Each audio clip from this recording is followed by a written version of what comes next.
So what we're going to see here now is a application of Gutex wood fibre on the outside of a pitched roof.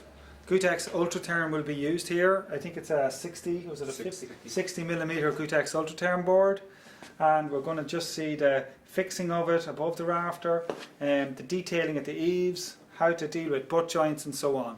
So I'm not going to say any more. I'm going to move over to Roman and to Dave now. Okay. Thank you, Niall. And yeah, welcome to the practical afternoon session. So to say, what we have here, as you see, is a roof. We have the boards pre-cut. We didn't want to cut the boards here then today. What we do is, we install it, and while we install it, we explain a little bit what we do, why we do it. But if you have questions, or if there's a detail or anything that you would like to know more about, please feel free to ask. We have a bit of a program, but we're flexible enough, so any question that come to mind, it does live with your participation and involvement and your questions, and maybe you want to grill us a bit, who knows, So to start with, what we show here is the fairing pieces that Uli mentioned earlier on. They are basically the base for the boards to sit on. So you can do it this way, but it's not the only way doing it. So an alternative to it would be, you could, in theory, you could start at the very bottom of the rafters installing your board and use the end of the rafter as your line. But then you're wasting a bit, depending on your overhang. If you have a 600mm overhang, which can happen at the passive house, south facing, you're wasting a good bit of material. So I like to start at the insulation level of the external wall. So where the insulation of the external wall meets my roof insulation, bring that in one line. And that can be done by either using those fairing pieces, or you could of course just install a batten crosswise, and that gives you a good starter track.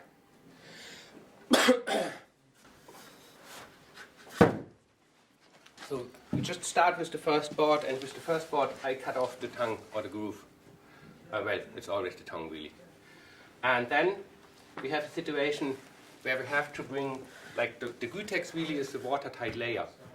I call it the second weather tightness or rain tightness layer. And in case doing construction, or even later on, if a slate or a tile breaks, or if you get wind-driven rain underneath your slates, the water has to go somewhere. So that's why you guide it into the gutter. To guide it into the gutter,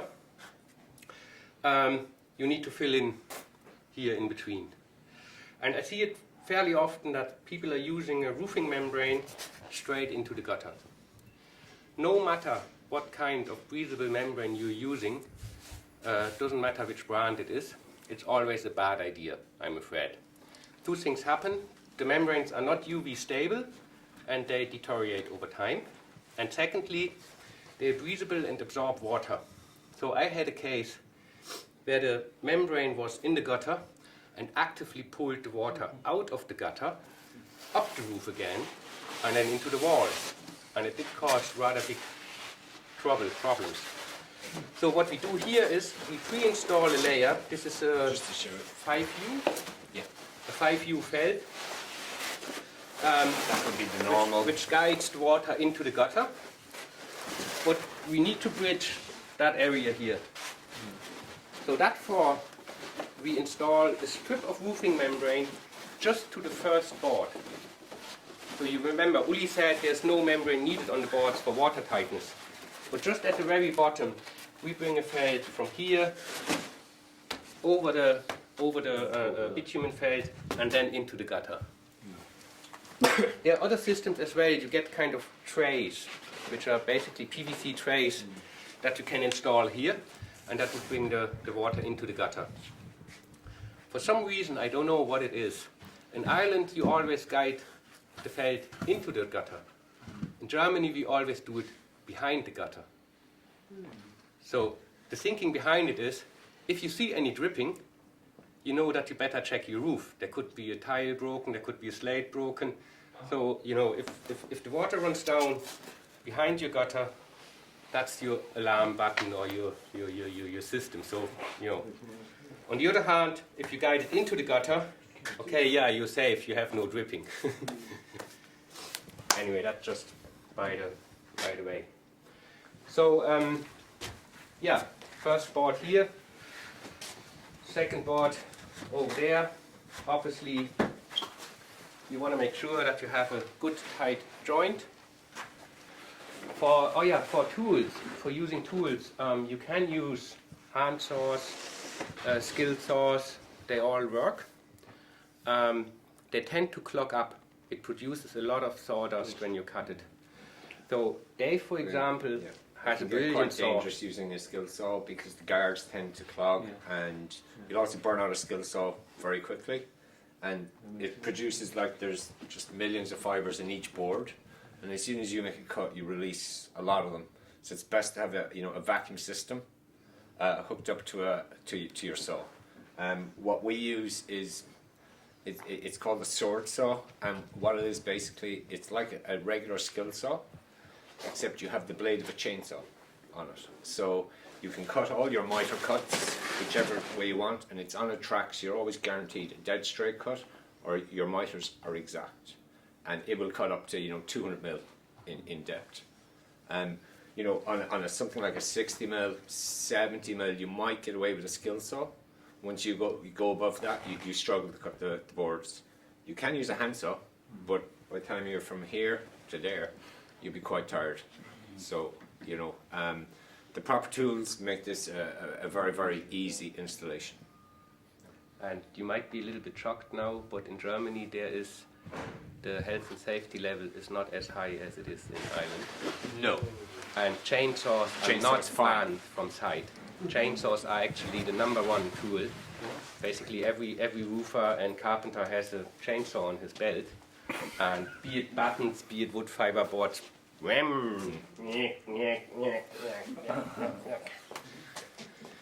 but that's a bit of a cultural difference. Safety conscious here.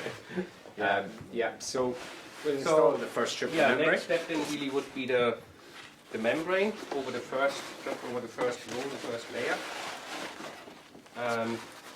There are different ways doing it. Basically what you could do is, actually I'll show that first. What you could do is you could have a smaller strip of membrane and put that in first in your valley, and then have one left, one right. It's a good and traditional normal way of doing it. To make it a bit easier for today, we decided on a variation of it, which is you put your first membrane in, and just for convenience I use the line here as my guide for the top of the groove, and then you basically bring it in behind the board, line it up here with the board, and you can see here we've cut out the corner a bit. Come closer if you want to. And just fold that in behind as well. And that way you get your membrane on. Yeah, perfect.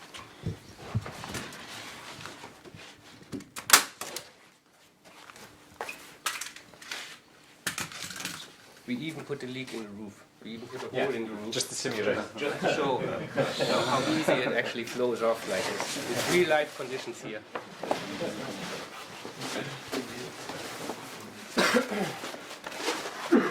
And then the second one, for now you can, it can be just, again, cut around dormers, any obstacles. Bring it in, same story, follow the line, fold it in behind.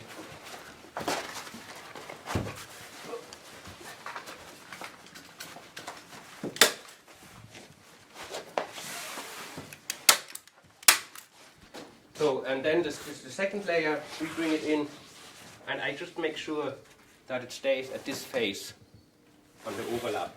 So I do not continue it over the valley, because then you have a risk of water kind of flowing in behind it. If you keep it at that face, I like to tape it now, and then that's perfectly watertight, windtight, weathertight. I did build 3 timber frame passive houses in Ireland, and we used the Gutex, not on all of them, but on some of them. And for the roofing membrane, I always tape it. So all of the roofing membrane is taped, just for an extra level of safety, security, weather, wind tightness, and so on. So the next step then, the next boards, you just put them on like normal.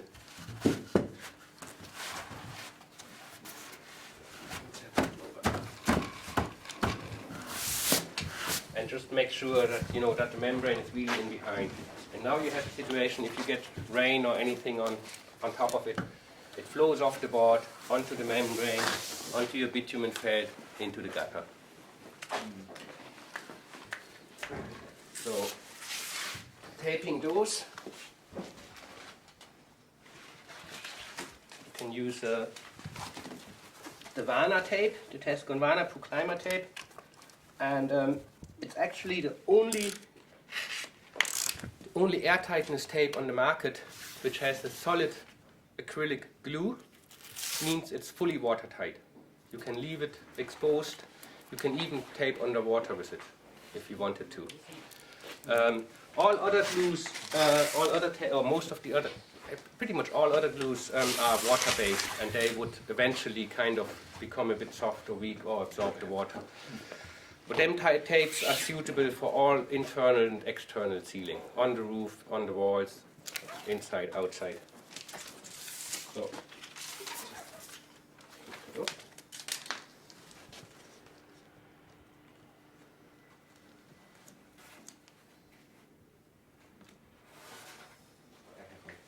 It is important that whether you do air tightness or weather tightness, or whether you use the inside outside, always give them a good squeeze. Really rub them on. And the best is ecological building systems. They give you those plastic spatulas with every box of tape. But the initial pressure on it is important to get a good bond, and eventually along the ceiling. So that's the start, really. Now, for installing it, it is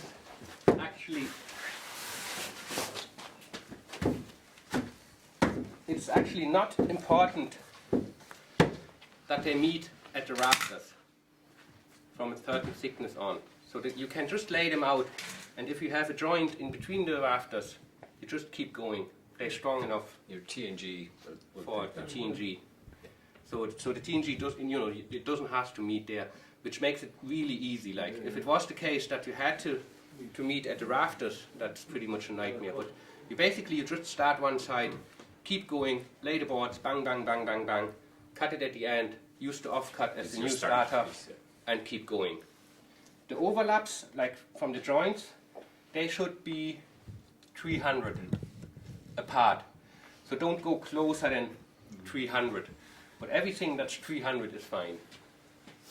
And there were sites where they've done a 200 square meter roof. It was relatively easy, straightforward, but I did it in 2 days.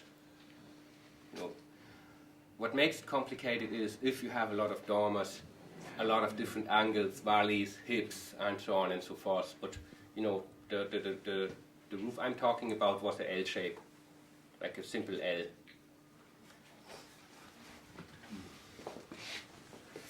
So for areas like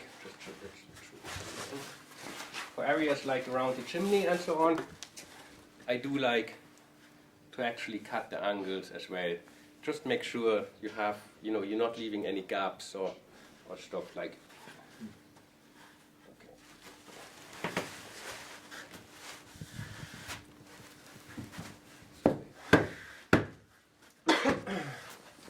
Let's do the next one. What's this one?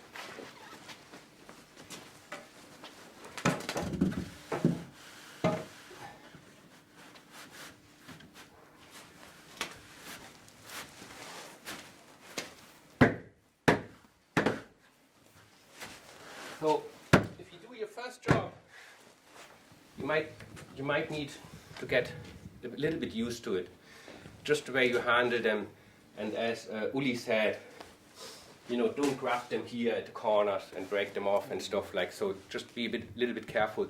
But after a while, it's really easy and it's a pleasure actually working with them. Like they don't stink, they don't itch, they're not too heavy. I walk in there.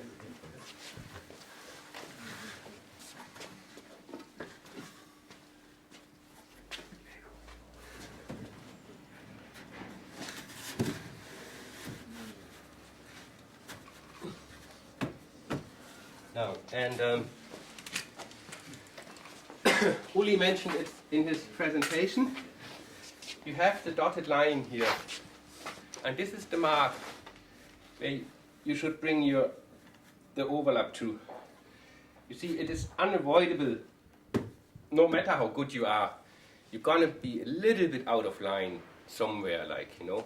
But at least, as long as you meet the dotted line here, the overlap is safe and watertight. Then it's a kind of easy little guide, you know. Just check it, bang. Before we put down the buttons, I would like to show a couple of details on it. I always start at the bottom. So, like if you do air tightness, it doesn't really matter if a membrane overlaps this way or that way. You know, there's no water, there's no nothing. On a roof, you always start at the bottom and work your way up, no matter what you do. And it's even with the taping, I do the same. So if I have taping to do, I wouldn't tape this one here first and then this, but I always start with the bottom part. And here it is easy enough. You know, I would start with actually taping the membrane to whatever face, surface, material you have at the bottom of the dormer. Most of the time it would be something like an OSB board.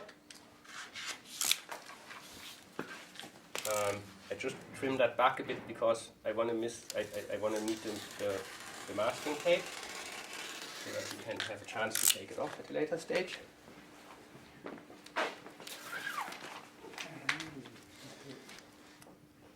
And leave the tape a little bit longer here.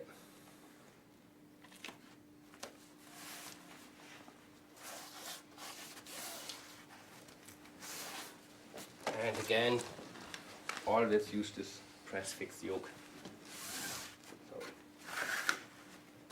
tape it on. And then for the corners, there's the detail where you just cut it this way, bend it over, and the next tape then will overlap it.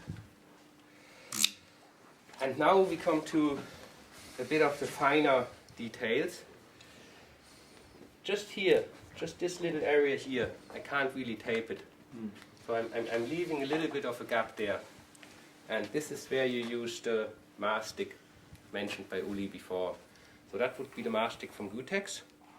But Gutex actually stands over, you know, they kind of gave permission, or however you call it, you can use the Proclima Orcon glue as well.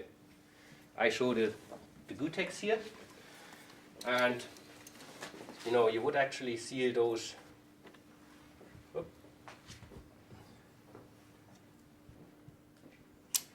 would actually seal those little corners there as well.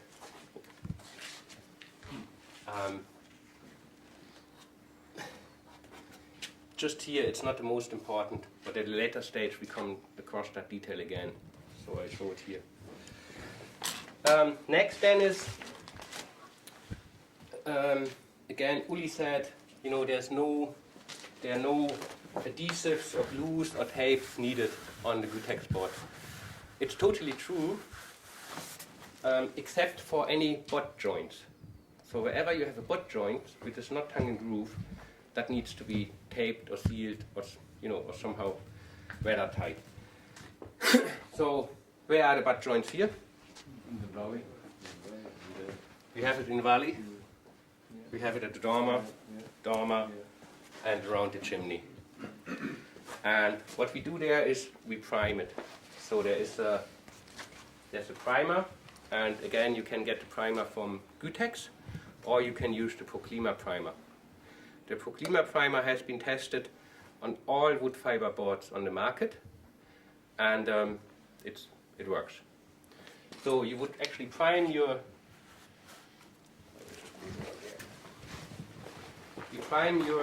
wood fiber board first, and like again, you could tape right into the wet primer. You don't really have drying time. You don't have to let it set or wait. So you can tape straight into it. I find it more practical, or I prefer to wait a little bit until it becomes sticky. It just makes the whole taping a little bit easier. So we prime those areas, and to show a little bit about the primer, I prepared 2 samples here this morning, and I taped it at around lunchtime, just to show how the tape sticks to the board.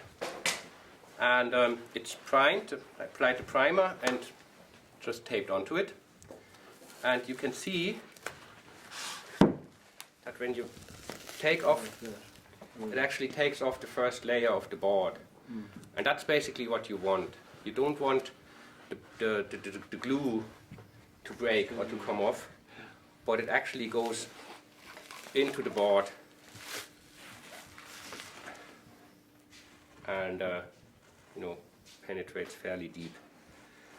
If you want to play around with it, it is really, really sticky. Be careful, don't have it on your suit or your shirt or anything. And just here I've done another one, and there the tape is.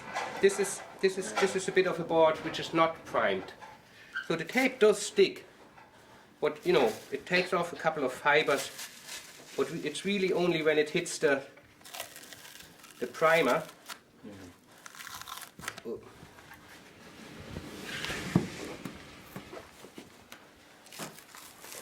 That it comes off, that it takes off the Gutex. That's what you want. Now the tape that you would typically use on the roof is the white tape. It's a 150 mil wide version of the Vana, and just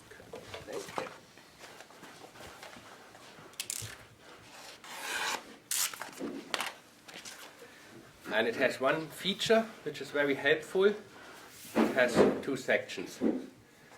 So what I like to do is, what really is the only logical thing to do is take that off. Now you have a good straight, easy line. And maneuver around here. Put the tape on. On the window. On the window. Oh, yeah, thanks. The knife and the yoke is what you always want to have in your pocket. Same again, give it a good squeeze here. For the corners then, alright, sorry. Actually, peel off the second run.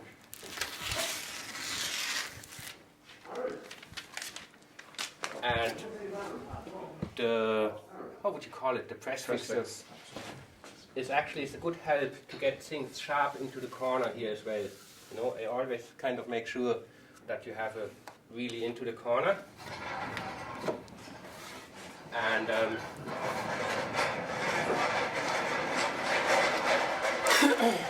here then, there are different variations on how to cut it. In this case, I don't want to tape it over the face, I want to stay at around this line, so I just cut it down here a bit and bring it over. Cut it down here then. So, if I'm not happy with the way this corner is done, you can always use an additional little piece, bring it over again, and that's 100% wind tight, watertight, everything. Oh yeah, and then you have that detail again. What we don't show here is the roof light. We don't have a roof light. It's actually, I would like to have a roof light somewhere here. Have you ever seen a roof light taped to the breathable roofing membrane? So you normally cut them open, put them in, and you always have the four corners completely open. In case any water gets on the membrane, down the roof. In the best case, you have this little, there's a little bead on top of the window, guiding the water away from it, but the corners are still exposed. You could get quite a lot of water in there before you actually realize it is leaking. Again, I tape all my roof lights. So we put them in, lap it up, and we do the exact same detail as shown here, just to make sure you have a watertight, wind-tight layer. So, yeah, so that's actually where we need it now, really, yeah. Then for the valley, it's actually pretty much the exact same thing.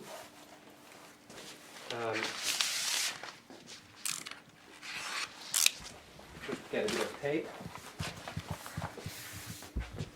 fold it,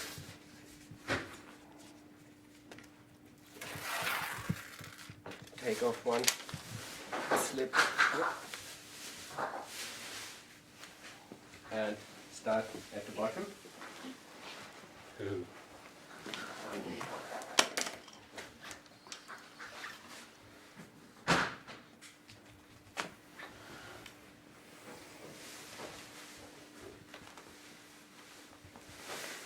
Oh, that's the first part. Peel off the second one.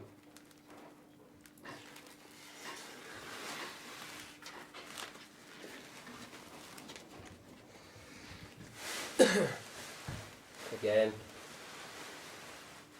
bring it in here.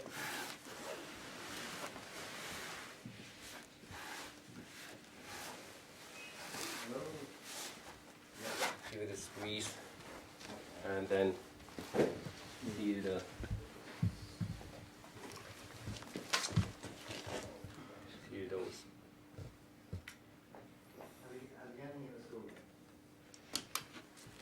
This is actually there's even more an issue sealing those pockets here further up when you get the next rows where there is no membrane. You always have this step in between the boards, and then just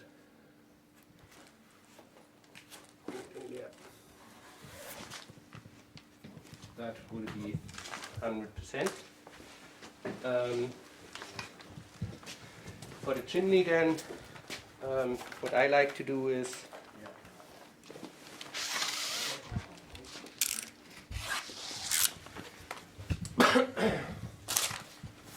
this is the width of the tape that eventually goes onto the wood fiber board.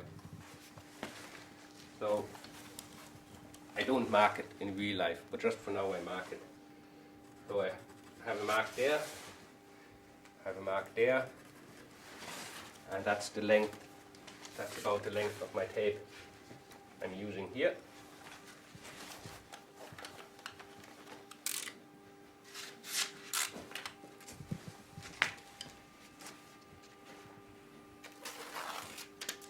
Peel that off.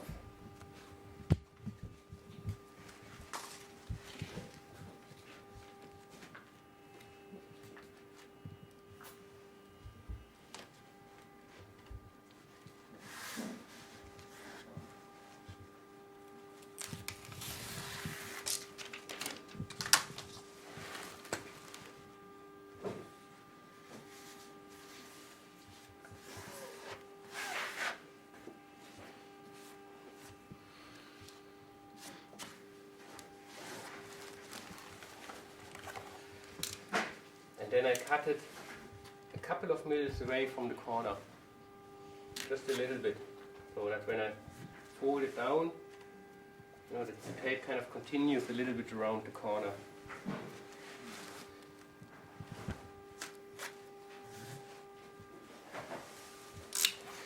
And the tape, the reason I measured it before is, see the next tape, then goes down.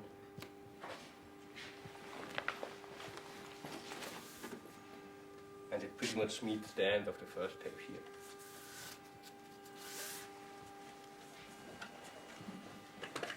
So I cut it about, oh sorry, I peel it off first.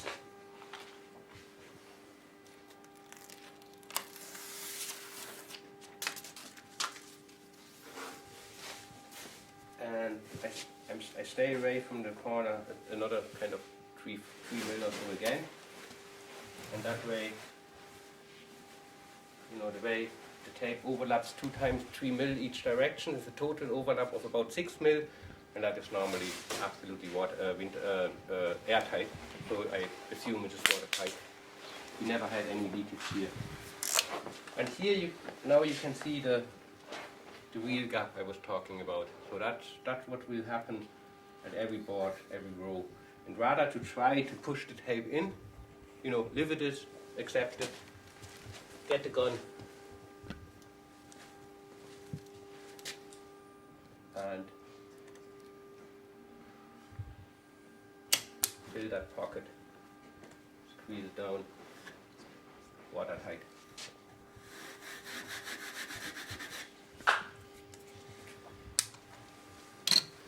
So next would be the buttons then, but before we move on to the buttons, a couple of the details that we show here are actually not specific to the system. That's just good practice, you know. It's not that you only have to do that if you use Solitex, and if you use a different membrane you don't have to use it. No, this is just good detailing.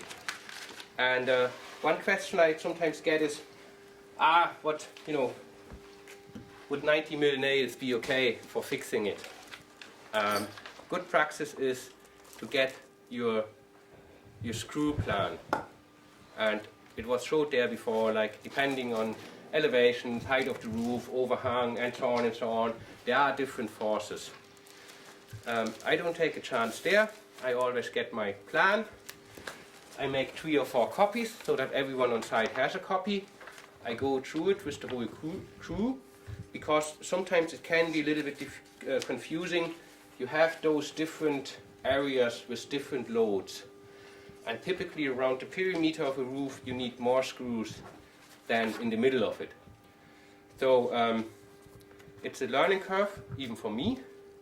Once I did not explain it good enough, and the team was just going with the worst case scenario, where there were screws specified every 300. So we ended up with, I don't know how many thousand screws on the roof. I think that's absolutely bomb-proof, because they just went with the perimeter, like. And a good deal for ecological building systems, because I had to order another 10 packs of screws or something. So yeah, read it carefully, go through it with the whole crew, make sure everybody understands it. It is really everything in it, the illustrations, you know, about suction screws, shear screws, and just follow it. In this scenario here, we'll have 2 different screws. It is 140? 140, 160. It's a 140 screw for a suction screw, and a 160 screw for the shear screw, because obviously the angle makes it longer, like, you know. Yeah, just get the screws, get the batten, and depending on your key detail,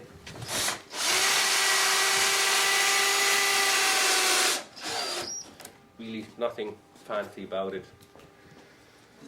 Then for the shear screws, this is it's a handy tool. Gives you the angle of 60 degrees. You have it in your pocket. Put it on here. Start it. And put in your shear screw. And then you get your pattern, like every 1.2 meter, every 700, every 900, whatever it is. Typically, the 2 screws are about 150 array, roughly, and yeah, that's about it. And then the shear screw would be slightly longer. Do we have another one there? Yeah.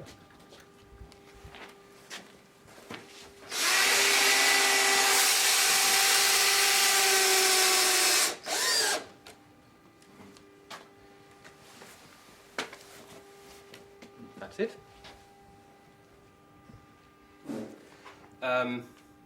It's actually not hard driving them screws. You remember the 500mm long screw? Dave and me, we did the job there on that particular project. And it was this exact battery drill. Because once you threw the button, there's very little resistance in the board. And even if the screw was longer, and then you go into the timber, whatever, like 40, 60, 80, 100 mil, that would be on your sheet then as well. And a normal battery screwdriver will drive it like, yeah.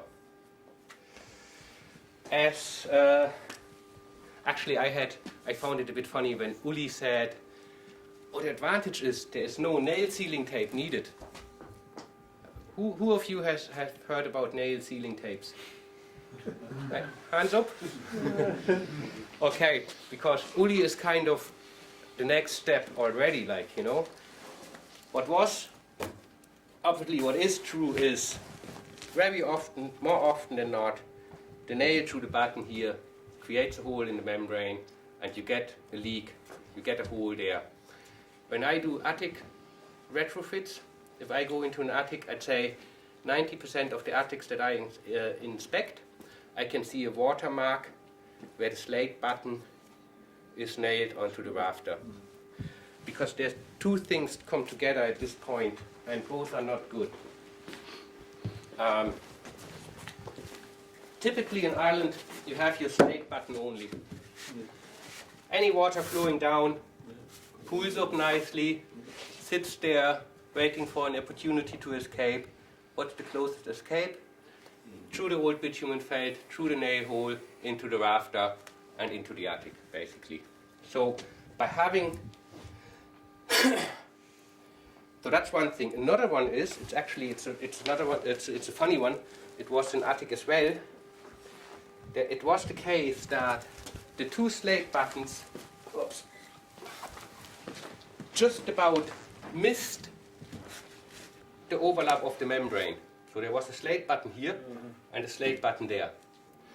And I've done the attic installation, this and that, and on a windy day, I actually heard the membrane flapping all the time. And I was like, Jesus, that's annoying, like, you know. I was just installing it. So I thought, while I'm up there, I just glue that down. So I had a tube of Orcon with me, glued it down, sticked it down, finished the job, happy client, all good. Got a feedback, thank you for the warm attic, thank you for the warm house. But what I'm really interested in, how did I stop that annoying noise? So they were actually almost more graceful for me stopping that flapping and lapping. I wouldn't say then for the insulation, but it was a big part of it. You have a ventilation button down here, won't happen. It's just small things. Also, you have your designed ventilation obviously on top of your wind tightness membrane, roofing felt, and water can flow down unobstructed, and you can have a full fill rafter insulation all the way to the felt. It really only has advantages. And still, on the jobs that we do, if we felt the roof, we always use the nail sealing tape. And the nail sealing tape, it's basically just a kind of is it butyl? Butyl tape that we apply to the, just stick it onto the battens first, peel it off,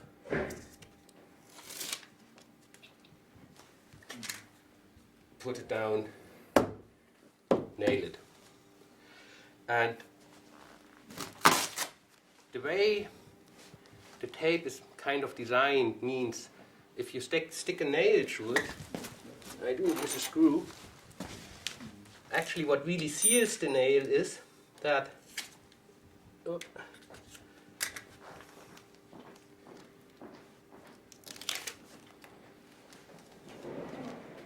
the nail brings a bit of the tape with it. Oops. You know, it brings a little bit into the hole, and that's how it kind of it's self-sealing and seals the nailing hole then.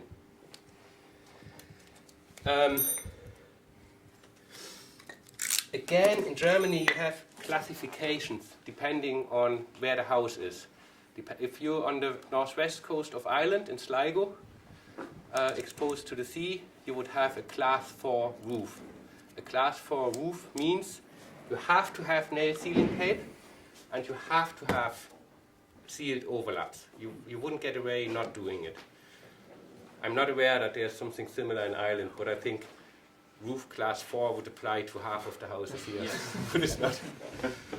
And it is really because of driving rain, and we don't have, in Germany it would be the snow is the bigger problem because it's so light. You know, it kind of whirls around, and snow kind of whirls up easier onto the roof again. On the other hand, Ireland is one of the few countries in the world where you have rain not only horizontally, but sometimes even backwards. So we use the tape. If you're using it, it's good practice. It's actually not too expensive, and okay, you have to apply it to the battens, but it's relatively straightforward. Then you have to line it up, and there are two disadvantages. On a really hot, on a warm day, it sticks very quick. So there's very little chance to move that batten a bit over there. So you really want to either chalk line it or have somebody on the top, one at the bottom, get it exactly right, drop it. After that it's actually nice because it's perfectly in position. Just go down, nail it, job done. If you have a roof light, stay away from the roof light. Normally at this stage you just batten over the opening, and at the later stage you cut out the battens, fold the felt, put in the roof light. You wouldn't get it off the felt. You know, you rip the felt. And what I do is I leave that area out, install the roof light first thing, and then batten it. Just batten around the window. Long story short, you don't need it on the Gutex. If you have the Gutex, this is self-sealing, as Uli explained. So this would, even without the sealing tape, give you the same level of security or safety in terms of water tightness. If you have a pitch lower than 15 degree, you need the membrane, and with the membrane you would need the tape again. And especially below 15, I would be always as cautious as possible. Like, you know, that's almost a flat roof. Oh yeah, just a quick mention. Ecological, they have those airtight grommets for pipes and cables and so on and so forth. Obviously you can use them on the roof as well. So if you have a solar system, you know, it's all them little details that everybody avoids because nobody has a solution for it, nobody wants to do it, and nobody wants to think about it. And when you're actually on the roof doing it, you drill the hole, you stick in the pipe, you think like, well, that's not tight, put on the slave, job done. It's really, you can use them for water tightness as well. It's really easy, like, you know. Drill the hole, prime it, put it on, bring your solar system, whatever, through, and you have a windtight, watertight, easy, quick solution. There won't be a complaint about water ingress and stuff like that. The worst I actually see now and then is drilling through the slates, through everything, you know, put in the bolt, a bit of silicone on top, and it does leak. They are the first complaints. So it is real, it's not made up or anything. So those are the grommets. Cables, pipes, they cover everything from 6 millimeters to 350, I think is the widest. So even for heat recovery, you know, there's a grommet for every pipe really. What I like to do is, before I even start, I calculate the rows and I try to find out how I end. There's nothing worse to be just that bit short or a bit too long or whatever. And as I cut off the groove here most of the time anyway, I can adjust the first board a bit so that I have a nice way coming up at the ridge. Most of the time it works, sometimes it doesn't, and then you have to fill in a strip. But in any case, you have a butt joint at the top, and again, you use something like the, I'd be using something like a half meter or a strip of membrane, put it over the ridge, down, left and right, and that's it. So that's your ridge covered, you know, the joint there. In general, I have to say, it's most of the time it's not the tricky things that go wrong. Sometimes it's the really simple things. So, for example, I've seen 2 roofs where they obviously had a good idea and a good vision about what they do. They used the Gutex boards, they used the blown insulation in between the rafters, air tightness, everything. Only that they, that one.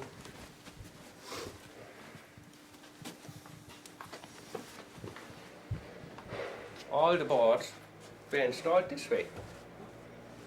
You know, groove up and the top to the bottom. So sometimes it is really just those little simple things, like, and it only takes you 2 minutes to look up a manual or get a technical specification. If if you're not sure about something, like, you know, and I mean, I would do the exact same. If I haven't worked with it, yeah, just check it out, like, what do they do? Okay. So they're not watertight the opposite way around? They felted the whole roof then. Right in. Yeah. It was too late, you know, it was all laid out, and then just they had to put the felt over the whole lot to overcome the issue, like. Yeah.